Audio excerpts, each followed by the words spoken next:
많은 사람들이 매일 동일한 일상을 반복하는 것을 편하게 생각하지요. 아침에 일어나서 커피 한 잔 마시고 도너츠나 토스트 아니면 시리얼로 하루를 시작하게 됩니다. 그리고 단골로 가는 식당에 가면 as usual 하면서 자신이 평소에 즐겨 먹던 음식들을 주문하면 또 그것을 맛있게 먹고 그러는 그 반복된 그 루틴이 있는 그런 삶들을 우리는 이제 편안하게 생각하는 것 같습니다. 아무래도 새로운 것을 고를 그런 부담감도 없고 또 새로운 것들이 생겨서 나타나는 어떤 스트레스도 없이 그냥 편안하게 하루를 시작하고 또 하루를 보내는 그런 모습들에 우리가 많이 익숙해진 것 같습니다. 그런데 만약 고난이 루틴이 된다면 어떨까요? 어려움들이 우리 삶의 루틴이 되어서 그것이 똑같이 반복되는 삶이 된다면 우리 삶은 어떻게 될까요? 몸을 다쳐서 너무너무 힘들고 아픈데 한 달이 지나도 1년이 지나도 10년이 지나도 그 아픈 상태가 지속되고 계속 반복되는 그러니까 루틴이 되어버린다면 아마 우리 삶은 정말 힘든 그런 그 삶이 될 것 같습니다. 고난이 익숙해진다고 그거를 편안하게 생각하는 사람은 없겠지요. 재정의 어려움이나 또 깨어진 관계로 인해서 어려움이 생길 때 그것이 잠깐 있다가 회복되면 좋겠지만 1년이 지나고 10년이 지나고 오랜 세월이 지나도 여전히 그 관계가 깨어지고 또 재정적인 어려움이 지속된다면 아마 우리 마음속에 굉장히 큰 불편함과 또 낙심과 절망이 될 것 같습니다. 이렇게 도저히 해결되지 않는 일들이 반복된다면 아마 우리 마음속으로 한편으로는 어느 정도는 적응하고 그냥 받아들이고 이제는 조금 더 나아졌으면 하는 그런 기대 정도만 갖는다면 아마도 만족하며 살지는 모르겠지만 그러나 여전히 매일매일의 삶에 힘든 것은 사실일 것 같습니다. 그런데 생각보다 많은 사람들이 삶 속에서 이런 고난과 어려움들 그것이 잠깐 있다가 사라지는 것이 아니라 오랜 시간 동안 고난이 반복되고 그것이 어쩌면 삶이 되어버린 그런 삶들을 많이 사는 것 같습니다. 오늘 우리가 읽은 말씀 시편을 보면 이 시편을 기록한 다윗 역시 벗어날 수 없는 어쩌면 그 삶의 일상이 되어버린 쫓기는 그런 삶, 도망자의 삶이 그에게 일상이 되어서 정말로 자신의 생명이 언제든지 누군가의 손에 붙잡혀서 죽임을 당할 수 있는 그런 두려움과 쫓기는 삶과 언제 어떤 일이 일어날지 모른다고 하는 그런 초조함들이 반복되는 오랜 시간 반복되는 그런 삶을 살았던 다윗의 이야기가 나오고 있습니다. 다윗은 7절에서 그런 고난받는 삶 속에서 자신의 모습을 이렇게 고백합니다. 내 마음이 확정되었고 내 마음이 확정되었사오니 내가 노래하고 내가 찬송하리이다. 분명히 계속된 고난의 상황이었습니다. 다른 사람들이 보기에도 정말 힘들고 어렵다라고 인정해 줄 만한 그런 삶이 지속되었습니다.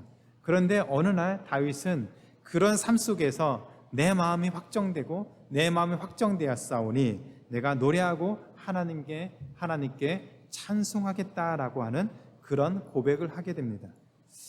도대체 이런 계속된 고난 가운데서 다윗이 마음을 정하고 하나님을 노래하고 하나님을 찬송하게 만들었던 그 이유가 무엇이었을까요?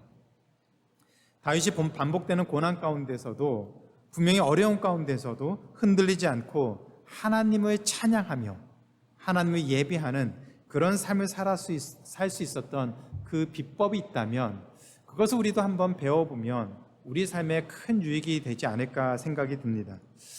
다윗은 반복되는 고난, 그것이 루틴이 되어버린 그런 일상 속에서 그런 절망 가운데서 두 가지 원칙을 가지고 하나님 앞에 나아갔습니다. 혼돈과 절망의 시대를 살아가는 우리에게도 어쩌면 다윗 못지않게 어려운 시대를 살아가는 우리에게도 너무나도 필요한 다윗이 가졌던 그 두 가지 원칙을 같이 살펴보면서 하나님 오늘 우리에게 주신 이 말씀을 통해서 그 두 가지 원칙을 살펴보면서 우리 역시 고난의 시간 속에서 고난의 루틴이 된 시간 속에서 하나님을 예배하고 하나님을 찬양하는 삶으로 나아가는 그런 시간이 되기를 기대합니다. 절망을 극복하기 위한 다윗의 원칙, 그 첫 번째는 현실에 갇히지 말고 믿음의 눈으로 하나님을 바라보기였습니다. 현실에 갇혀 있는 것이 아니라 믿음의 눈으로 하나님을 바라보는 그 삶을 통해서 다윗은 절망을 극복하고 하나님을 예배하고 찬양하는 삶을 살 수 있게 되었습니다. 시편 57편은 사무엘상 22장부터 24장까지를 배경으로 하고 있습니다. 다윗은 자신을 죽이려고 하는 사울을 피해서 광야로 도망을 갔습니다. 사울이 다윗을 제거하려는 이유는 너무나도 분명했습니다. 시기심이었죠. 그리고 자신의 왕권을 다윗이 빼앗을지 모른다고 하는 그런 질투, 두려움, 그것에 대한 반응으로 사울은 다윗을 죽이려고 했습니다. 그런데 그것만 있는 것이 아니었습니다. 다윗을 시기한 사람들, 다윗이 정말 많은 사람들에게 인정을 받고 많은 업적을 쌓은 것을 시기하는 주변 사람들로 인해서 다윗을 모함하고 그를 모략하고 사울에게 없는 이야기를 만들어서 보고하면서 더욱더 사울의 미움을 받게 되고 결국은 도망자의 신세가 되었습니다. 이렇게 자신을 모함하는 사람으로 인해서 다윗이 얼마나 힘들고 얼마나 아파하고 절망을 했으면 57편 4절에 이렇게 고백합니다. 이들의 이빨은, 자신을 모함하고 자신을 공격하는 사람들의 그 이빨은 창과 화살이고 그들의 혀는 날카로운 칼이라라고 비유를 하고 있습니다. 정말로 거짓된 것으로 자신을 공격하고 그것으로 인해서 쫓겨가는 그 심정이 얼마나 참담하고 얼마나 절망적이었냐면 그들의 그 이빨, 아주 아프고 찌를 듯한 그런 고통이 자신에게 임했다라는 것을 이렇게 표현을 하고 있습니다. 사실 우리가 사무엘상 또 사무엘하를 읽어보면은 다윗의 마음의 중심은 하나님께 정말로 향해 있던 사람이었습니다. 이스라엘 위에서도 살아갈 때에도 정말 충성되게 일하면서 자신의 것을 취하지 않은 그런 충성된 사람이었습니다. 그런데 오히려 모함을 받고 다윗은 도망을 가야 됐습니다. 광야로 도망갔다고 하는 그 소식이 사울에게 들리자 사울은 3,000명의 정예부대를 동원해서 다윗을 잡으러 왔습니다. 3,000명의 정예부대, 특공대, 정말로 싸움에 아주 도 같은 사람들을 동원해서 이 다윗 한 사람을 잡으려고 총동원령을 내렸습니다. 그런데 다윗은 그와 함께하는 수백 명의 사람들이 있었습니다. 그래서 그들과 함께 움직이면서는 이 3,000명의 그 추격을 절대로 피할 수가 없었습니다. 그래서 오늘 말씀의 배경을 보면은 다윗은 자신의 구하들과 함께 엔게디라고 하는 그 굴에 숨게 됩니다. 만약에 사울의 부하들이 이 굴에 들어와서 수색을 하면은 이제 완전히 도관에 든 쥐가 되어서 벗어날 수 없고 이제 잡히고 죽일 수밖에 없는 그런 상황이었습니다. 근데 그 안에 놀라운 반전이 일어났습니다. 그 동굴에 들어가서 숨어 있을 때에 누군가 들어오는데 그것이 군사라면, 정예부대 중에 누군가라면 자신들은 꼼짝없이 죽는 상황이었지만 사울이 용변을 보기 위해서, 볼일을 보기 위해서 그 동굴로 혼자 들어왔습니다.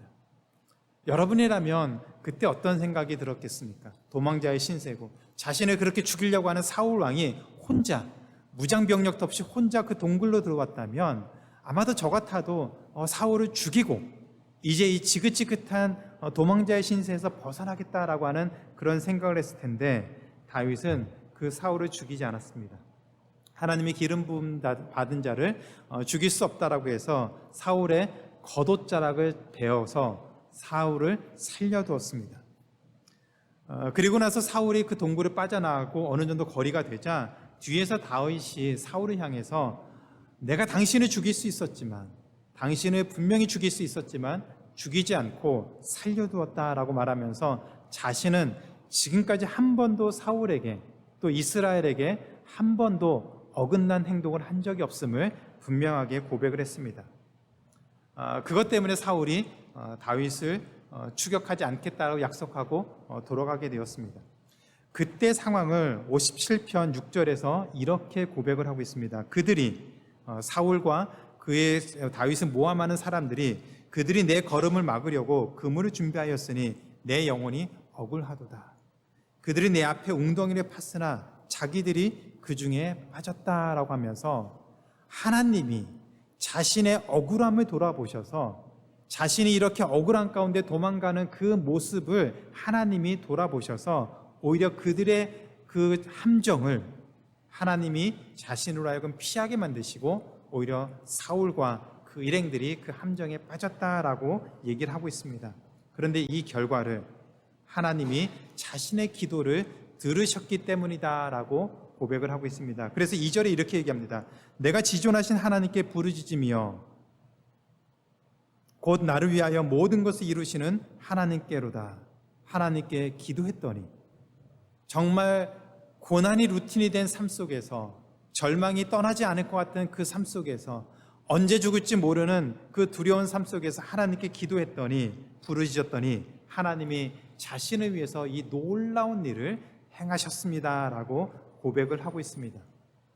그런데 이 다윗의 기도하면서 고백했던 이 기도의 내용에는 그냥 하나님이 자신의 기도를 들어줬다고 하는 그런 응답만 있는 것이 아닙니다. 이 고백의 원어적인 의미를 보면 하나님이 나를 위해 하나님의 계획을 이루셨다는 의미입니다.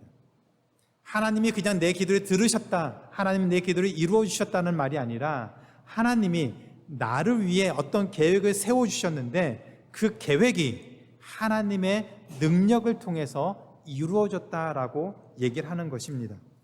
하나님이 우리를 위해 뜻을 정하고 의지를 가지고 어떤 계획을 세워주셨는데 그 계획을 하나님이 의지를 가지고 이루어주셨다.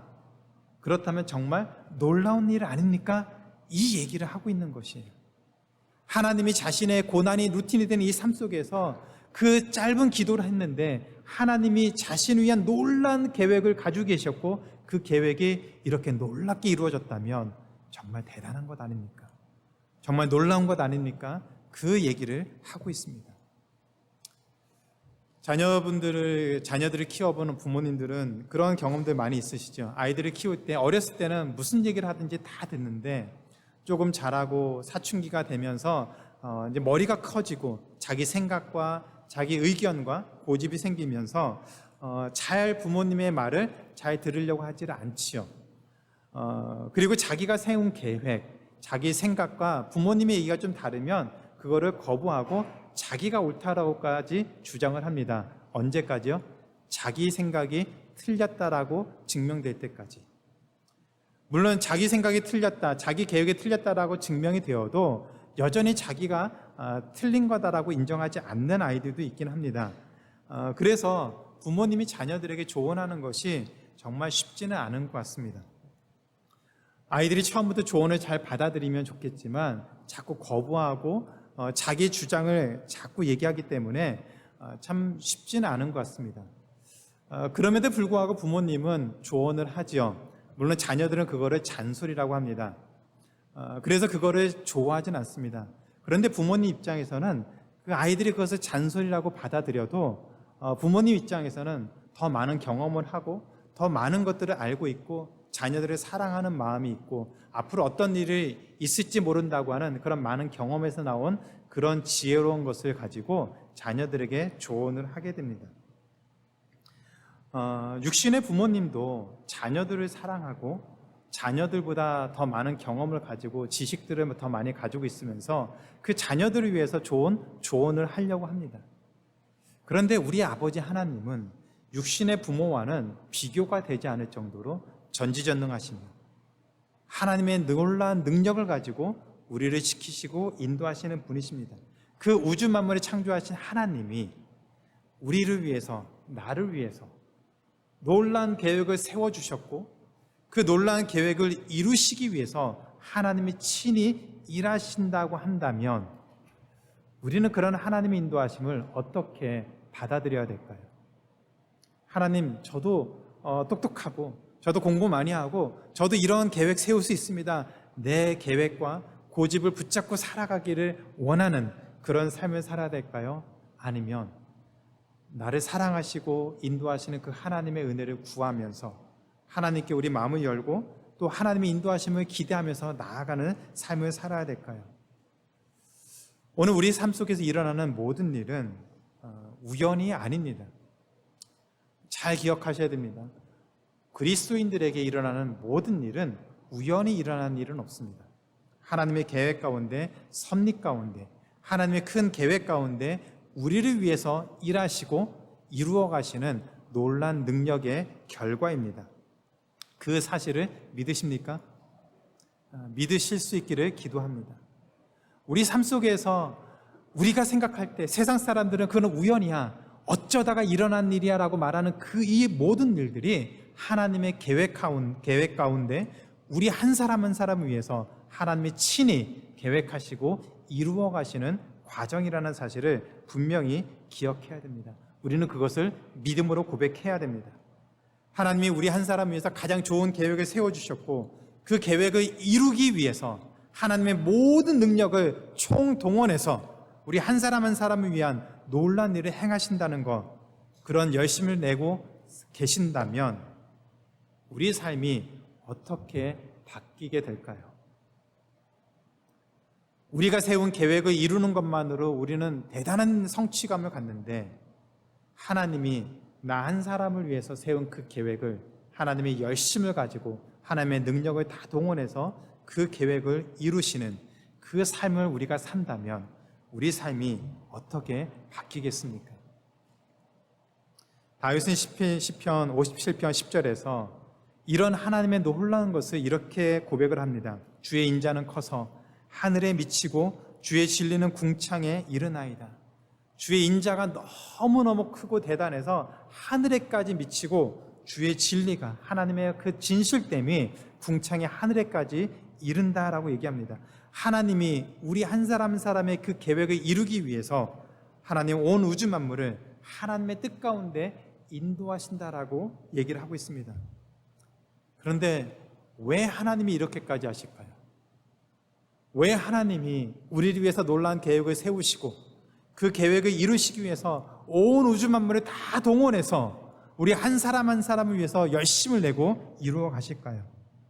우리를 위한 변함없는 하나님의 사랑 때문에 그렇습니다.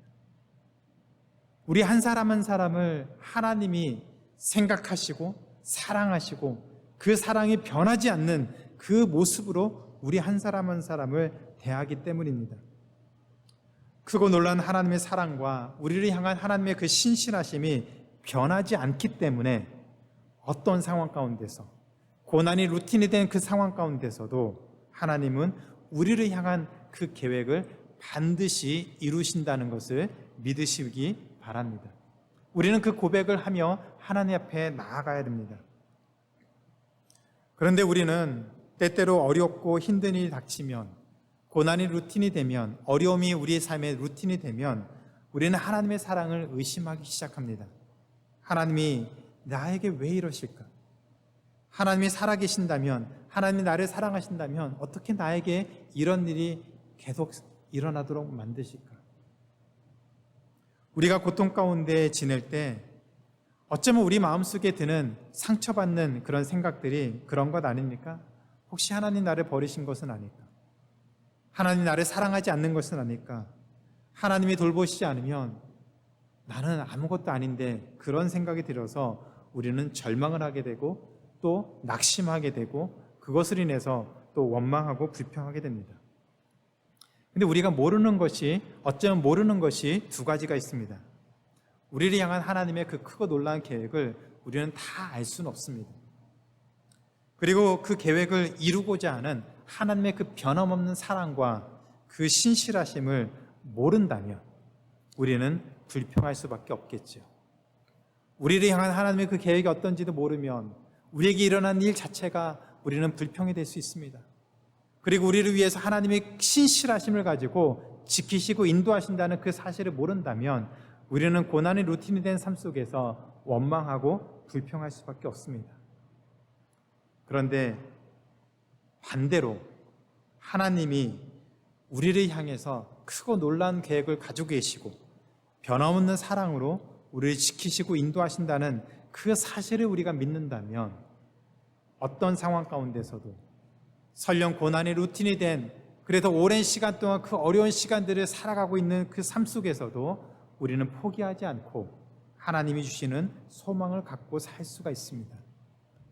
우리가 믿는 하나님, 우리 삶을 이끄시는 그 하나님은 다윗의 고백처럼 인자와 진리가 한이 없으신, 정말 차고 넘치시는 그런 분이십니다. 그렇기 때문에 우리 삶 속에서 일어나는 그 모든 일 속에서 하나님이 그 크고 작은 일들로 인해서 우리를 인도하신다는 그 사실을 절대로 의심하지 말고, 지금도 신실하게 우리 한 사람 한 사람을 위해서 계획을 갖고 그 삶을 이루시기 위해서 일하시는 그 하나님을 믿음으로 바라보며 나아가는 하나님의 귀한 자녀가 되기를 주님의 이름으로 축원하고 기도합니다. 두 번째로, 절망을 극복하기 위한 다윗의 원칙, 그 두 번째는 찬양과 기도의 끈을 붙잡고 마음을 하나님께 고정하기입니다. 어떤 상황 가운데서도 찬양과 기도의 끈을 놓지 않고 그 마음의 중심을 하나님께 뿌리내는 그 삶을 살 때 우리는 절망을 극복하고 하나님이 주시는 은혜의 시간으로 나아갈 수가 있습니다. 다윗은 고난 가운데 있음에도 하나님께 기도하는 것을 잊지 않았습니다. 57편 4절에 보면 다윗은 이런 고백을 합니다. 내 영혼이 사자들 가운데서 살며 내가 불사르는 자들 중에 누웠다라고 고백합니다. 한번 그 상황을 한번 상상해 보세요. 사자들 가운데 살고 불사르는 자들 가운데 누웠다. 얼마나 절망적이고 얼마나 큰 고통이 있으면 이런 정도로 자신의 삶을 비유하겠습니까?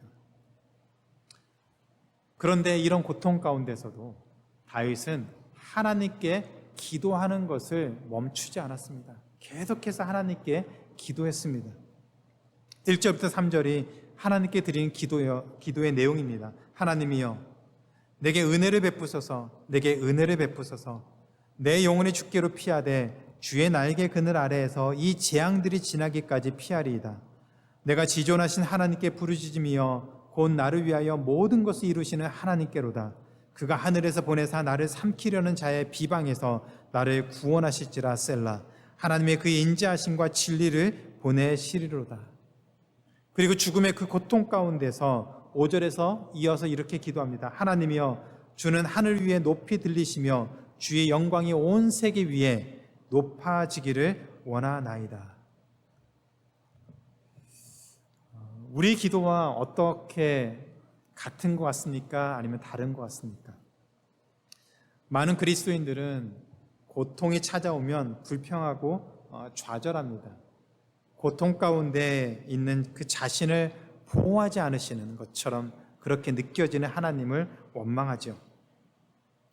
어쩌면 더 나아가서 하나님의 능력이 없다라고 생각하고 그런 하나님을 조롱하기도 합니다. 그리고 더 나아가서 하나님의 존재 자체도 부인하는 그런 모습으로 나아갈 수도 있습니다.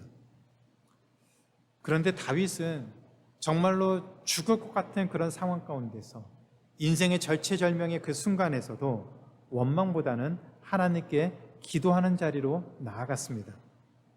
사울이 3,000명이나 되는 그 정예 부대를 이끌고 자신을 죽이려고 찾아오는 그 순간에 다윗은 하나님께 기도했습니다. 그런데 다윗은 기도만 한 것이 아니었습니다. 기도하면서 다윗은 하나님께 찬양했습니다. 동굴에서 살아났다고 다윗의 고난이 없어진 것이 아닙니다. 하나의 그 놀라운 사건이 일어났다고 다윗의 삶이 이제 고생 끝, 이제는 좋은 것만 올 것이다 라고 하는 그런 인생이 아니었습니다.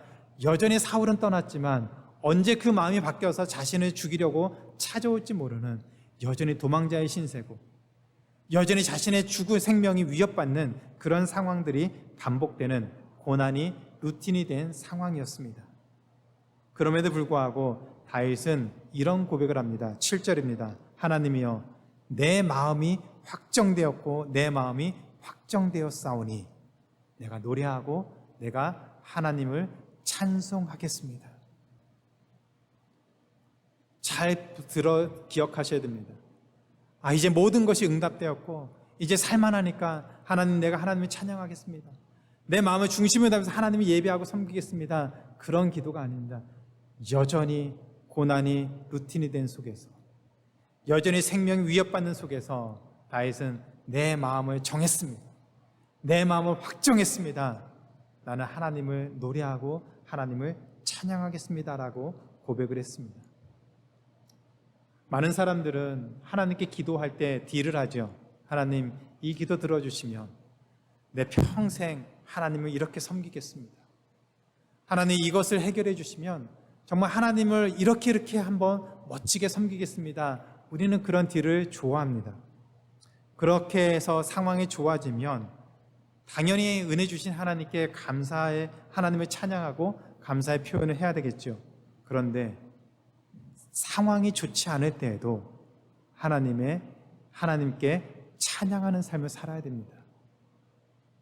찬양하는 삶을, 그것을 하나님이 좋게 만들어 주셨기 때문에 사는 것이 아니라 여전히 고난 가운데 있는 삶 속에서, 고난이 루틴이 된 삶 속에서도 우리는 하나님을 찬양하는 삶을 선택하고 나아가야 됩니다.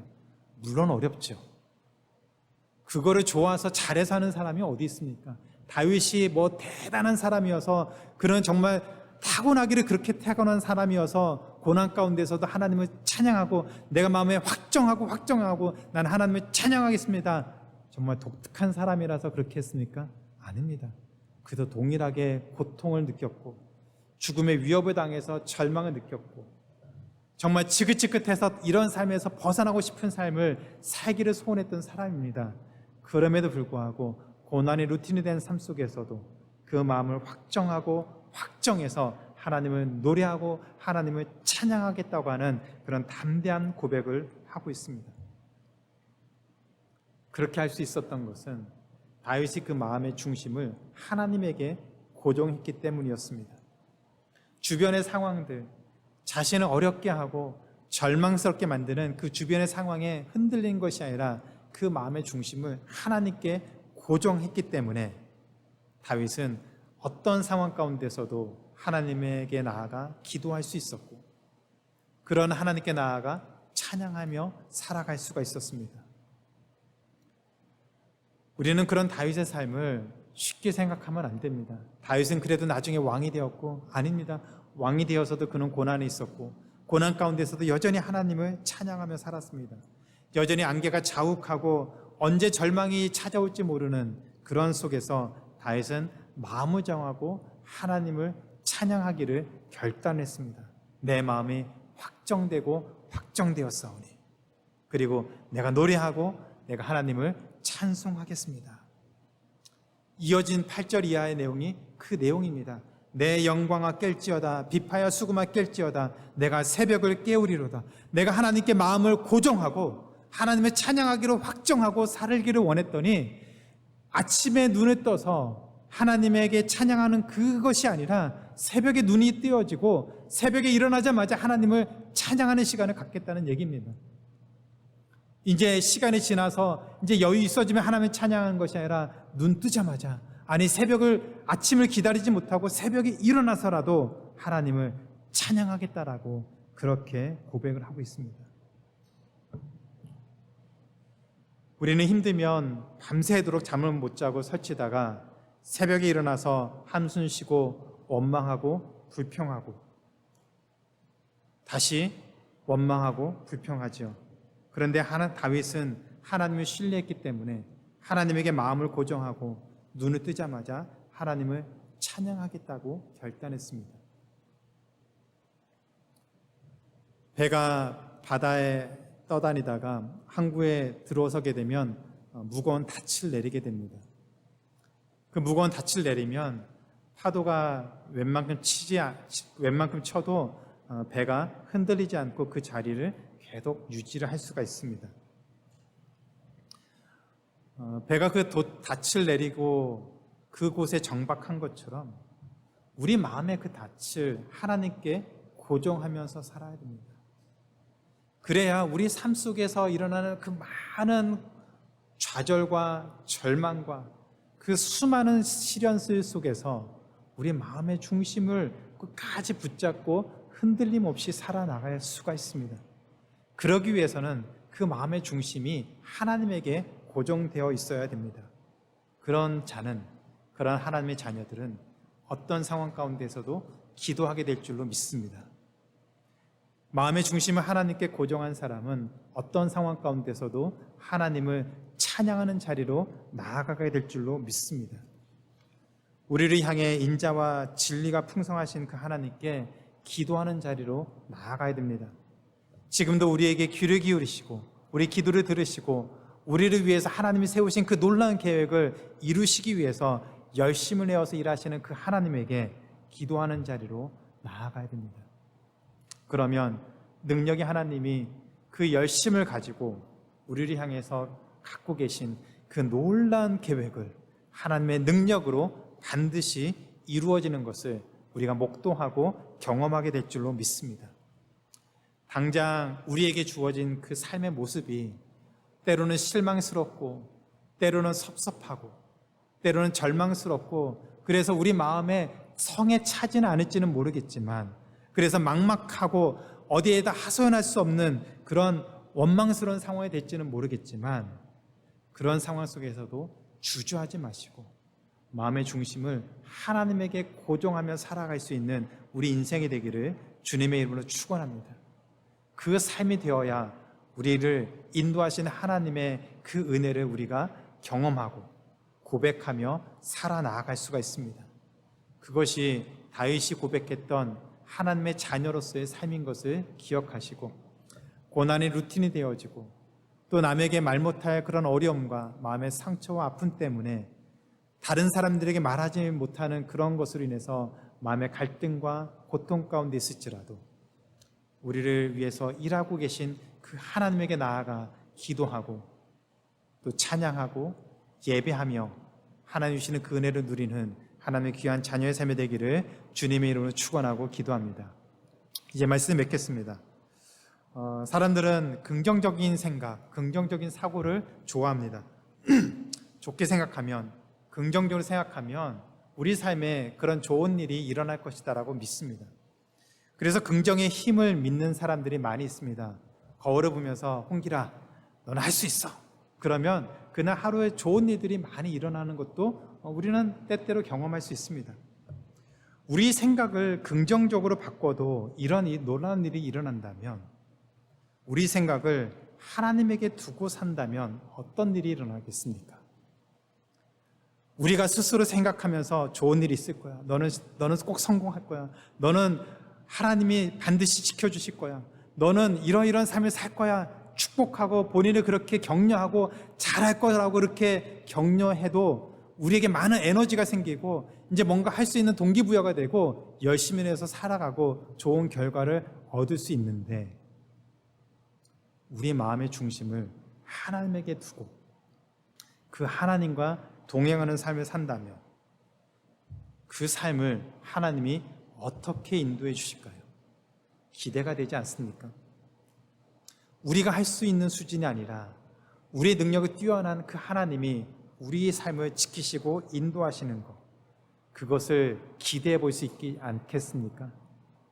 다윗은 자신의 마음을 확정하고 그리고 하나님께 노래하고 하나님을 찬양하면서 그 고난 가운데서도 흔들림 없이 하나님 앞에 나아가서 그 삶을 절대로 포기하지 않겠다고 굳은 결심을 하고 하나님 앞에 섰습니다. 우리는 그 다윗의 삶을 너무나도 잘 알고 있죠. 우리가 그런 다윗과 같은 삶을 산다면 우리의 삶은 얼마나 놀랍게 하나님 앞에 쓰임받는 삶이 되겠습니까? 마음을 확정하고 마음의 중심을 하나님께 고정하고 나아가는 그 삶을 하나님이 책임지시고 인도하고 하나님의 은혜를 덧입히는 넘치도록 부어주시는 그 은혜를 누리게 될 줄로 믿습니다.